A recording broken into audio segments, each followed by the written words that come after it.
14 భువనాలను పాలించేవు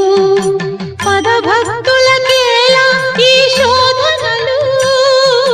14 భువనాలను పాలించేవు పదభక్తులకేలా ఈ శోధనలు దీన జనుల మొరలన్నీ ఆలించేవు